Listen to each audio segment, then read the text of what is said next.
Tidak usah kayak pakai laras panjang orang itu. Tidak manusiawi itu. Ya. Halo Tech Lovers, nama Kapolda Metro Jaya Irjen Fadil Imran jadi sosok baru dalam kasus polisi tembak polisi. Menurut kabar yang beredar, profil Irjen Fadil Imran berubah dari data tertera Wikipedia. Wiki memang sudah dikenal sebagai halaman web yang dapat diubah oleh semua orang setiap saat. Akun anonim menambahkan keterangan bahwa Irjen Fadil menerima suap dalam kasus tewasnya Brigadir J. Benarkah demikian? Lantas, berapa kekayaan yang dimiliki Irjen Fadil? Inilah profil dan kekayaan Kapolda Metro Jaya Irjen Fadil Imran. Nofriansyah Yosua Huta Barat alias Brigadir J.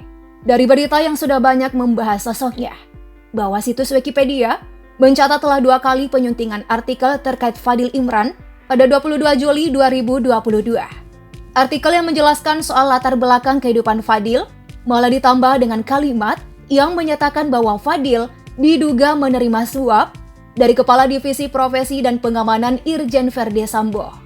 Khusus di bagian keterangan kasus terkenal yang ditangani Fadil, tertera Kapolda Metro Jaya ini tidak menangkap Verdi Sambo yang tak lain sebagai otak di balik tewasnya Brigadir J. Dalam situs wiki terkutip, kasus terkenal tidak menangkap dan menahan Verdi Sambo, otak pembunuhan berencana Brigadir J 2022.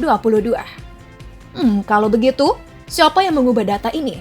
Apakah benar ada suap agar kasus ini tidak terbongkar? Artikel wiki kembali tersunting pada 23 Juli 2022 sekitar pukul 2:35 waktu Indonesia Barat. Sejumlah kalimat terkait kasus kematian Brigadir J yang sebelumnya ditambahkan ikut dihapus. Organisasi masyarakat ormas bernama Sahabat Polri Indonesia sudah melaporkan akun anonim yang lancang mengedit biodata Fadil ke polisi atas dugaan penyebaran berita hoax. Nah, yang penasaran dengan profil aslinya? Melansir Kompas, Muhammad Fadil Imran lahir di Makassar 14 Agustus tahun 1968. Ia lulusan Akademi Kepolisian tahun 1991 dan berpengalaman di bidang research. Fadil dikenal sukses menginisiasi program Kampung Tangguh saat masih menjabat sebagai Kapolda Jawa Timur. Program ini sukses menekan penyebaran COVID-19 di provinsi yang sempat menjadi sentra penularan COVID-19 di Indonesia. Fadil Imran mengarahkan anggotanya untuk melakukan tracing, tracking, dan treatment secara maksimal.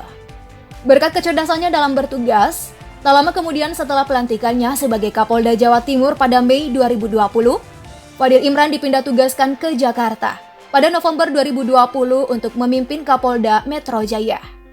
Keputusan pengangkatannya sebagai Kapolda Metro Jaya sesuai surat telegram Kapolri nomor ST-3222/11-Kep-2020.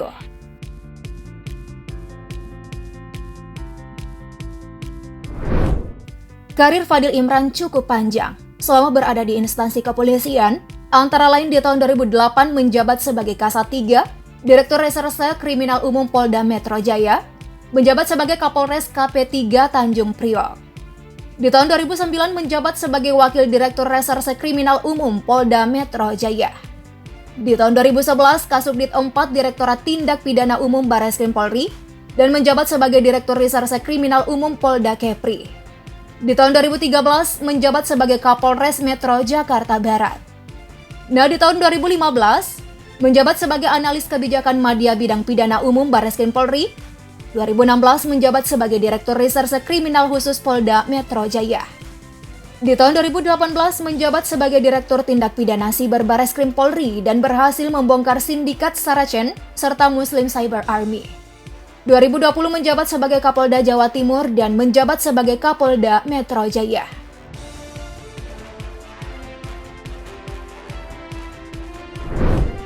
Dari sederet jabatan yang pernah diraih Fadil Imran, tentu saja karena keberhasilannya menyelesaikan tiap kasus, sehingga ia diangkat jadi seorang pemimpin.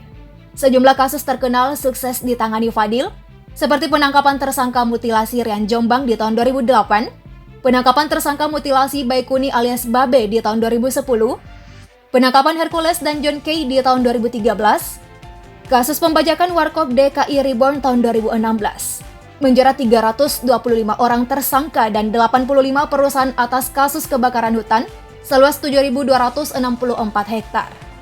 Kemudian membongkar sindikat Saracen 2017, penangkapan Muslim Cyber Army di tahun 2018, dan penanganan COVID-19 Jawa Timur. Wah, berat-berat ya kasus yang sudah ditangani. Nah, berdasarkan catatan laporan harta kekayaan penyelenggara negara LHKPN tahun 2020, Irjen Fadil Imran tercatat memiliki kekayaan sebesar 4,25 miliar rupiah. Hartanya ini meliputi, Irjen Fadil Imran tercatat memiliki tanah seluas 688 meter persegi di Bekasi, Jawa Barat, senilai 1,37 miliar rupiah. Ada juga tanah di Bandar Lampung seluas 1.080 meter persegi, senilai 1,08 miliar rupiah.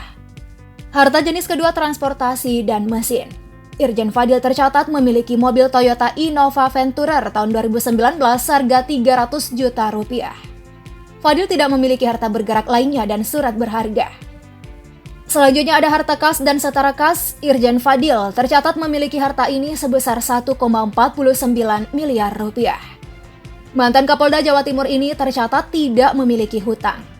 So, jika dijumlahkan maka seluruh harta kekayaan milik Irjen Fadil Imran mencapai 4.250.777.533 rupiah. Saat ini bukan hanya kekayaan Irjen Fadil jadi sorotan. Publik juga menyoroti harta kekayaan putri dari Fadil Imran, Farah Putri Nahliah, yang menjabat sebagai anggota DPR dari fraksi PAN. Nah, dalam LHKPN yang dilaporkan ke KPK, anggota legislatif yang duduk di Komisi 1 DPR RI ini mencatatkan kekayaan sebesar 17,2 miliar rupiah. Dalam situs resmi LHKPN yang dirilis KPK pada 9 Agustus 2019, harta Farah tercatat dalam 6 kategori. Kategori pertama tanah dan bangunan seluas 480 meter persegi di Jakarta Selatan, hibah dengan akta senilai 15.429.225.000 rupiah. Kategori kedua alat transportasi dan mesin, sejumlah 1 unit mobil Mini Cooper 5 Door S tahun 2018, hibah dengan akta 950 juta rupiah. Kategori ketiga dan keempat harta bergerak lainnya dan surat berharga, tidak ada yang dilaporkan.